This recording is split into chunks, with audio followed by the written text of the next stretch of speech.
Welcome to Impact Masters Podcast in collaboration with Africa's Talking Retold Podcast, where every conversation sparks new insights.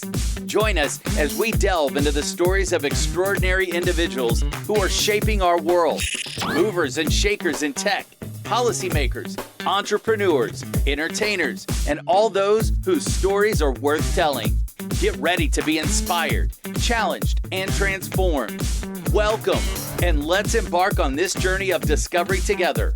Impact Masters Podcast. You can check us out on all social media platforms. You can also find us across all podcast channels. Simply search for Impact Masters, then subscribe, follow, and share. www.impactmasters.io. Here's your host, Michael Kamathi. The more opinions we have in the conversations, then you're more likely to reach a better consensus. Yeah. Sometimes. Yeah. Sometimes I think it's good to be a dictator and just give a decision and go for it. Yeah. I mean, you are right, but sometimes, the environment is not always set that way. Yeah. And, also, even from the beatings that, African kids receive, I'm not saying discipline is not good, but most of it is done from the trauma of colonization. Colonization, you have to be beaten around like donkeys or something. Yes. I don't know if donkeys are supposed to be beaten, but, it was always brutal. Yeah. Like everything was, you are looked down upon. Yeah. Even today, people call us uncivilized. Yeah. But if you do your due diligence and proper history, you realize Africa was the most civilized among as many other continents. And it goes back even to the point where no one knows the mathematics used to build the pyramids, where it came from, and so on and so forth. And the list goes on. There is also stories about Atlantic City. Some of it is considered conspiracy, but yes, there's always some history rich that shows that Africa, civilized. It was civilized before maybe most of that, or maybe equally. I don't want to put anyone down. And when this is taught to you to like 2-3 generations or 5 generations, which is a span of 10 to 15 years. Yeah. When those generations actually accept this is the way, then the coming generation realize, maybe we are uncivilized. But some of it is by design. And I think that's what most people should actually focus, that with 1.6 billion people, African have never been the people who want to look down upon anyone. They just want to live and live good life, right? Yeah. Why don't we play our part in the world and either provide innovation, provide valuable capitalists, whatever, economies, be a key player. And if someone wants to invest in Africa, not just give handouts and, just empower that pipeline so that Dzikamai, MK, and anyone else can actually build a meaningful life and create generational wealth. Yeah. And that way we live in a sustainable world, both through minerals, both through agriculture, through coffee, all these things that actually can be able to farm and export. But the environment that we deal in, and this is the truth, if anyone has a different truth, that's fine. But this is a truth that the longest I've lived in this world, and mostly in Africa, is that some environment that we are operating in, very rarely do we get to experience the same equal opportunity with everyone else. Either there are some boundaries that are put for us, there are some regulations that are always, you're not up to standard, but it is good we're having this conversation. Yeah. Technology has come in to change a lot of these things. And I think one of the major things is us preparing ourselves firstly to be able to leverage and use the technology that's there. Absolutely. So we have a part to play. Mm-hmm. We can't sit here and expect, I've got things to be added over to us. Yeah. Yeah. You have to play your part. And it's easy to be good. Yeah. But the difference between good and excellent is a monumental difference between the two. Yeah. And sometimes I feel like we aspire to just be good enough. When you say this and you're from mining and engineering specifically, you have my attention. Go ahead. And it's easy to be just good. Yeah. But really we need to thrive and strive for excellence. Mm-hmm. Now, please break that down. There's a large part for me that has to do with the echoes of our ancestors or echoes of our parents. So I grew up, my parents always were like, go to the United Kingdom, because that was viewed in a higher light, right? And so Still now, is. it still is. Still is. When I was in high school, when someone slept a bit, we used to say, Maisha London. Life in London. But the thing is, it's not. There's nothing special about some of these places that we put on a pedestal. Yeah. It is, yes, it's got this and that, and we see it on TV. But at the end of the day, if you want to talk about where opportunities lie and where there's room for a lot of different things, you could find a lot of that stuff same within Kenya, within an African context. Yeah. But we put, let's say, for example, the British on the pedestal. And I'll use an example, and I got nothing against the British, but if you go and you go to certain places, and Liverpool is an example, and you talk to somebody in English, you'd be like, this is not English that you're speaking, my friend. Because they've got very different dialects, and some of them might not even slang. So yes, and a lot of slang. And so you go, you speak the Queen's English, and we think here we're doing good by speaking, but they, even in England itself, they don't care. They don't care. Yeah. So at times, I think we put onto a pedestal the idea that something else is bigger and better than us. But in the reality is that nobody's going to come save us, and we have to chart our own future and our own journey. Everyone is busy saving themselves. Everyone's saving themselves, 100%. Yeah. And so when I talk about that excellence, is what is that vision of what we want? Yeah.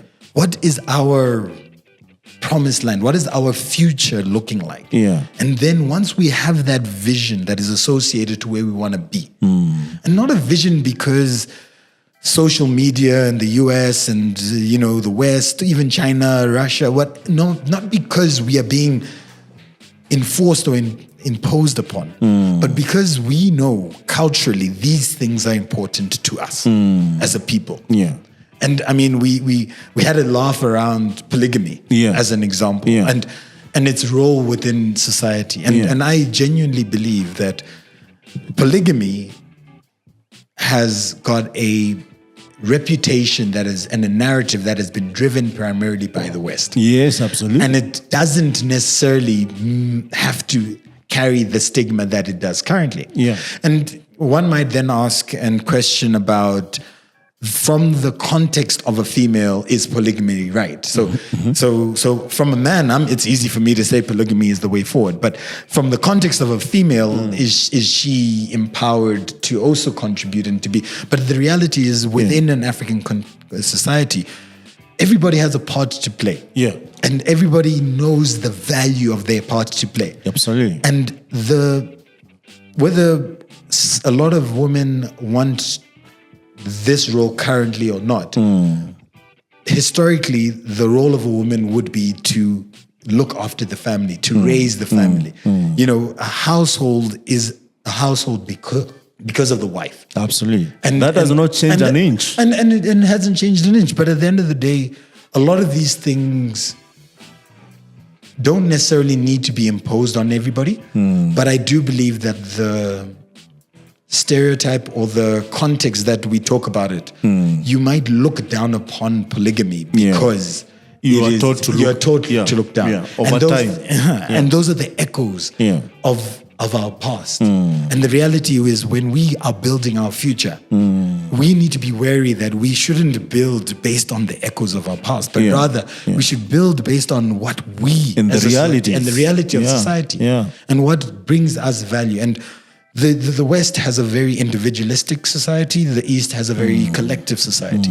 We are more collective as a community and man a society. For himself, God for us all. Indeed. Yeah. And at the end of the day, you find that even depression. I mean, this month is Men's Mental Health Awareness. Say that again. This month is Men's Mental Health Thank Awareness you so month. much. And at the end of the day, it is important for me that I have the community that can help me, support me, and not put the whole burden of a community on one individual, my wife. Let me tell you something. Just hold a bit. Don't forget your line of thought. Go for it. This month, May of 2024, is Man's Mental Health. And yesterday, or the day before yesterday, is it? Yeah, the day before yesterday was Men's Day. Yeah. Or so they say. And in my entire life, I've been hearing about Men's Day, right? And one thing actually that has traumatized me along the way is Women's Day. I don't know, they have how many, they have quite some days. I'm like, come on now. I have nothing against our women. Actually, I love women with all my heart because, we do everything for women, especially in Africa. I don't speak for anyone else. We go to work, everything. Actually, some of us kill lions for women. I'm talking about. It's very serious. It's very serious. When it comes to women business in Africa, it's very, very serious. But this time, my partner tells me, you know what? I want to take you for a treat. That's the reaction. And you're like, okay, what is happening? What is the occasion? Because I don't celebrate my birthdays. Yes. What is happening? You're looking around Are we good here? So, and she indeed took me for a treat. And I was like, if for a moment we took some time and thought about, not just because women versus men versus children versus all these shenanigans, and we live like human beings. Yeah. And we do the right thing, which is respecting everyone's boundary, ensuring that we take care of each other, ensuring we show up for each other, and not man for himself and God for us all. Guess what? We be more better people. Yeah. We never take this world with us at the end of the day. We all leave everything that maybe even worse than we found them, but we leave it at the end of the day. Yeah. So it's very good that you mentioned that it's men's mental health. The reason why I insisted it's May is because this podcast might not be released in May. And I want people to understand when this conversation happened. No, look, please, and the thing is, there's right now I can't remember the name of the book, but the idea of men's mental health for me, especially within the context of Africa, is that we carry a lot of expectation as men. Yeah. And we have no avenue to actually, at least just once in a while, just take the load off and put it to the side. And so you end up finding a lot of alcohol abuse. You find a lot of these things manifesting themselves in different ways. Yeah. And no more so than suicide. I mean, in Kenya alone, I believe 1 in 8 suicides are men. Yeah. And that's a statistic that's consistent across the world. Yeah. And the weight that men carry just trying to live through the issues and struggles, I think is something that sometimes gets underplayed. And then we just carry it as a silent illness. Yeah. But the reality is that for me, what I believe is that the community that we have around us, the people that we talk to, the opportunity to get support is fundamental to the structure of society that we live in. And so at the end of the day, when we look at Africa, we have a collective identity as people, and one which is ingrained within a community, Ubuntu, a tribe. We are together. We are. I am because you are. Yes. And I think some of these things that we sometimes path, some of these journeys that we sometimes walk, we forget that. Yeah. And we want to follow an ideology, a view from the Western world, which one man for himself. Yeah. And quite frankly, I think if we don't chart our path, our future, with those conscious ideas that we are trying to build something for ourselves, we will find that we will create something, and look back at it and be like, "Well, this is who are these? Who is this?" And you're starting to see that trend cropping from different interaction that are happening right now, where people are getting mixed identities, and then they are convoluted like, am I this or that? And then in between there, they lose meaning of life. Yeah. Because now if you lose that radar that guides you in life, and there's a reason why African, even without maybe the education that you're told, we didn't have, though I have a different opinion, that we were the most educated people. It's just that Yes. our education way of doing things was not capitalist, and also it taught people according to their strength, which is the best education. Yeah, which I don't disagree with. Yes. Yeah. So with that, I think we need to recalibrate and say, guys, we have tried everything. It's not our fault. Maybe some of us were beaten into it. I always listen to Black Americans when they go for interviews, and they're always complaining, so bitter, blaming everyone. And they have a point, because if your great-grandfather taught you how slavery was, being chained, being carried like cows and goats for slaughter, and so on. I know the vegetarian, please, don't come at me. Here we slaughter goats and cows. So you see now even how you have to give disclaimers for such statement. So you look at it and you see, actually there's a source of this pain. There's a source for this bitterness. There's a source for, people asking for such way of treatment. But look at it from a different angle. I was, in the US a few months ago, and one of the states, I can't remember which, I don't know if it's Seattle or some place, they have declared loneliness as a pandemic. Yeah. Come on now.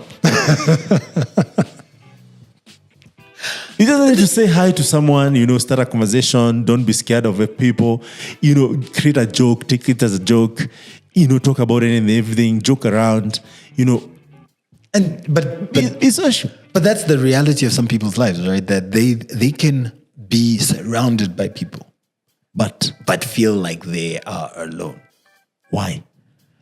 Because you don't have the collective community. You don't have the right to be able to go to a stranger and just say hi and talk to them. It is frowned upon. It is something it's a muscle that you don't use. I mean, if you don't, it becomes a sickness. It becomes you then not able to do it. But again, it's one of those things that do you ignore soft skills that much, even when you're educated? But the thing is, at the end of the day, we have our own problems. Yeah. And we have to solve them. Okay. So sometimes you can't expect, like, if there's loneliness, right? You're going to be the only one to get yourself out of that. Yeah. If I'm feeling lonely, no therapist will help you. No therapist. So at the end of the day, I have to take ownership of my own life. Yeah. I have to then say, whether I'm in the UK, wherever I am, I have to then go, you know what? This is not right. This is not how life should be.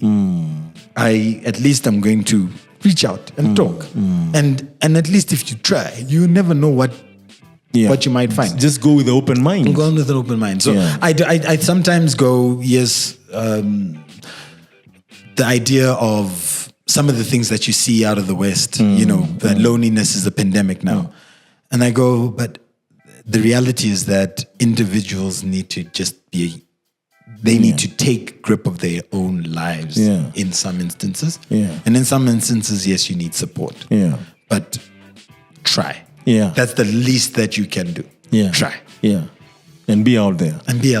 So, Chief, even if we end this podcast here, you have done a solid job in highlighting some of them. But you just started. But we haven't even started. Yeah, okay, you just started. Right. Yeah, I was going to be upset. Yeah. No, you cannot be upset. You told the world my IGC. Chief, you're one guy we can have conversations about this. So don't worry.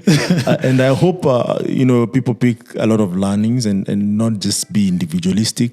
Look at things holistically in a way that, sometimes also we're so selfish. Yeah. We always see things on our own lens. I don't know if it's by design or something, but we need also to ask yourself 10, 20 years from now, if this is a trajectory, where will it land us? Yeah. And I love rocket scientists for one thing. They actually do the math for ages. Like, if we shoot this rocket, it's gonna land here. If something happens, we account for that. If, deviation, fuel, temperature, everything. But in real life, people don't do that. Yeah. Today we're in 2024, right? What will 2050 look like? Now there's AI, there's, man for himself, not for us. So there's inflation, there's, pandemics. How many pandemics so far? There was 9/11. Yeah. Within a span of 20 years, actually, we have seen a lot of changes that actually affect human psychology deeply. Actually, Corona was the biggest one because now people don't think the same way. And we have to ask ourselves fundamental questions, especially as Africans. Where do we sit on all this, or everything get decided for us? Yeah. And the reason why I'm taking this, point is that you said in Liverpool we put these people or these countries, and UK is just an example. Yeah. I know there's French with the design and perfumes and all these things. Yeah. There's Dubai now for people. How do you? Okay, Dubai. Is a sponsor from Dubai or something? No, Dubai are good people. Emirates might be the sponsor for this podcast. But the thing is, people go there for holidays. Yeah. Imagine these are deserts. Yeah. And, Africa, we have so good land and best of both worlds. We have the best deserts. We have the best tropical land. Yeah. We have also winter in the south. And I think even some part of the north. Yeah. We have all the weathers. Yeah. Also, we have best lands and sceneries. But it has taken us at least, which was the last country to be free? Is it South Africa? 1994? 1994. Yeah. So maybe we have had 30 years plus to figure these things out. Yeah. Singapore is like 50 years and they're figuring it out. Of course, there is a history behind that. I'm not, taking that aside. Yeah. Where I sit, I'm saying, how can we play a better place in this world and shape it, not hurting anyone, not taking away from anyone, but just becoming a true global village. And for you, actually, I see you have traversed properly, and you have realized, you just put guys on the pedestal. Yeah. Doesn't mean they're not good or they're evil or something, but actually we can build better life we are here. Yeah. Please indulge me. So I mean, I get to Liverpool and I get dropped off at the door with my bags, and I don't know people, and I'm very cold.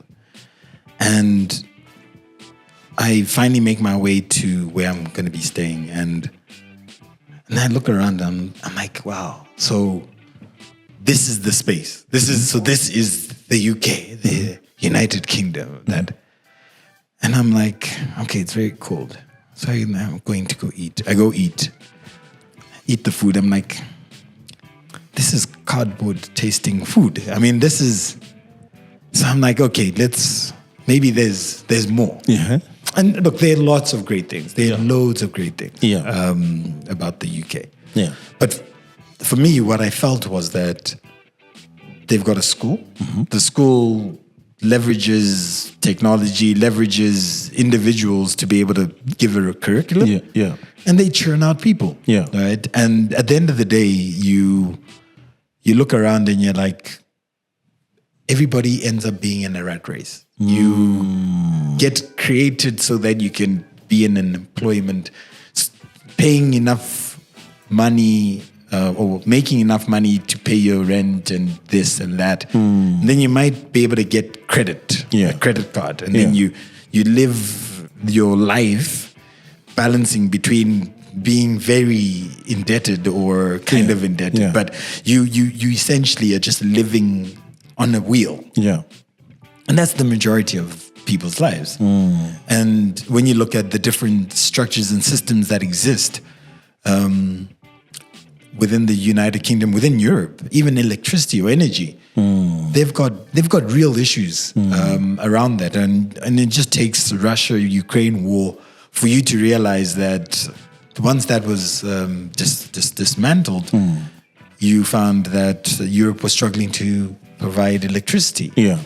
And so all of these things are really just elements that we that exist, but we could rise up to get to a space where we can be doing that ourselves. Now, what helps these countries is Africa, as an example. If you look at France, and you look at the Francophone countries, and you look at we'll call it a corner of Africa that has had coup d'etats. So I didn't know this. I started reading, and I then realized that all of these 14 countries carry the French currency, and or all their money is actually stored in the French mint, in the French Reserve Bank. And I'm like, but how? And why? Why? Yeah. You find that gold, uranium, and also a lot of precious minerals are predominantly sold to the French at a lower rate. And at the end of the day, then sold by the French at a much higher rate. You find that when you go to these countries, that the predominant suppliers of all goods and services are French. And so then you ask yourself, but this system that we talk about, yes, you're free, you're not colonized anymore, but structurally, the piping, it's more than colonization. The piping still resembles of previous times. And yet we sit here and we look at each other and we go, we're making a move. Africa's the next frontier. But if your frontier is piped incorrectly and everything just channels all the way to France, then that is fundamentally where we then don't have a part to play. We lose our ability to be part of that conversation. And so we now are just consumers within a world. Yeah. Because we literally just hand over certain things to different people, and we then left with whatever they give us back. Yeah. And so I think that a large part of the discussions have to be around some of the policies that exist to not only empower people locally, but also to then build the capacity locally so that we can take advantage of the wonderful things that are happening here in Kenya, and I'm down in Zambia, in Zimbabwe, in Botswana, and how do I leverage both of those worlds? And I was telling the people around the team that, so we have a team, and I'm moving forward, fast forwarding. I have a team where we work in the AI and digital and data science space. Yeah. And though that's a buzzword, I think eventually that is what has to be every business in reality. But I'm not going to get into that because I might be called out for some lies or whatever. But we have a team, and the team consists of people in Ghana, Nigeria, Kenya, Botswana, South Africa, Zambia. And I met these Nothing guys. in the north.